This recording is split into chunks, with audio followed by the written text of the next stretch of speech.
So even stateside, and I think even in Russia, these things are highly interested, intrigued, curious, or perhaps even wary of our nuclear capabilities, whether that's having nuclear meltdowns at these facilities or the place where we house nuclear bombs. That would potentially be one of the reasons why this craft was in the area. Again, we have to be wary of anthropocentrism, but there is a certain, if you're kind of saying what assumptions could we make about visiting extraterrestrials or a non-human intelligence, right, if you want to use that phrase, one of the good assumptions would be they would be interested in the cutting edge of our technology, particularly if it's a technology that we could literally induce an extinction level event and the shorthand for this would be that other civilizations would look perhaps at the Trinity test in 45 and then Hiroshima and Nagasaki and say the kids have found the matches. That's right. Yeah. And I mean, if you're looking, what other possible explanations could you find for a UFO being interested in this area with these military personnel? I mean, there's no, they weren't doing CE5 out there. No, and we've been aware of this UFO nuclear connection for years, of course. Maelstrom, 1967, Minot, 1967. Another case from actually Ukraine, I think in 82. That was the really scary one because, of course, in a lot of these cases, the allegation is that the nukes were shut down, maybe as a demonstration of strength, maybe as a warning, whatever. But in this Ukraine case from 1982, of course, the missiles were put into their pre-launch sequence, and that was truly scary. Yeah, that's definitely terrifying. Shutting them down is scary, but turning them on is even scarier, I think. Yeah, the guy, one of the main witnesses to this, his hair turned white. I mean, literally, it's one of those medical things that apparently shock can do this, but the next day his hair was white. Wow. And yeah, never went back. Stress related, or he literally thought that on his watch the Third World War was going to start because of something weird happening to the nuclear weapons that was not, the high command had not given a launch order or anything. So This was like he thought on his watch some bizarre accident, and yes, of course there was a UFO sighting in relation to this, and that's what triggered the stress and the fear. Wow.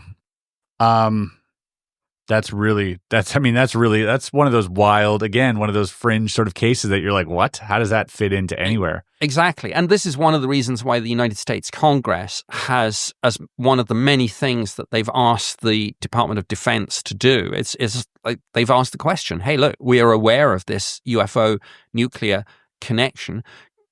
Go find out whether this is a real thing, or the skeptical theory is that some of this is collection bias, that nuclear facilities are by their very nature more heavily surveilled. Therefore, it's maybe more proportionally likely that if there's a UFO sighting, it will be picked up. But obviously, some of the things we've discussed go over and above that. Yeah, no, understandably. If you could ask sort of one candid, off-the-record question to any of the witnesses at Rendlesham, what question would that be? It would be, what didn't you put in the official report? Because again, people self-censor. Even with something as bizarre as this, one of the reasons that people like John Burroughs and Jim Penniston could speak out was that the deputy base commander, Charles Holt, had seen it too. So they kind of felt, okay, the boss has seen it. So there's no shame in saying, yeah, I saw a UFO. But they self-censored, and Jim Penniston, as we know, self-censored the whole business of touching the binary side of code. The binary code. This sort of as he puts it, almost like a telepathic download of data that he got. I still wonder, to answer your question, which other witnesses self-censored? What didn't some of the others put in the official report? Is there anything you're aware of? No. If I had to guess, I would say that with some of the things coming out now, it relates to health issues. I see.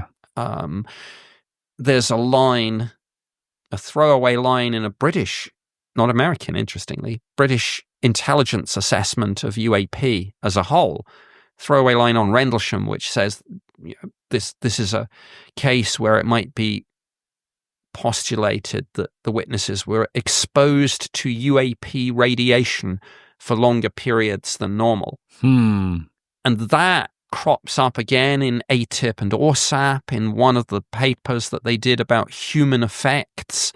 But all this is very, sensitive. Yeah. Kind of, like I say, people self-censor. So you have to dress it up as, if you're reading this report, it's dressed up as sort of physiological effects of exposure to UAP. And it sounds very sort of dry. And then you read between the lines and it's, this is a government document basically about close encounters. Right. Yeah.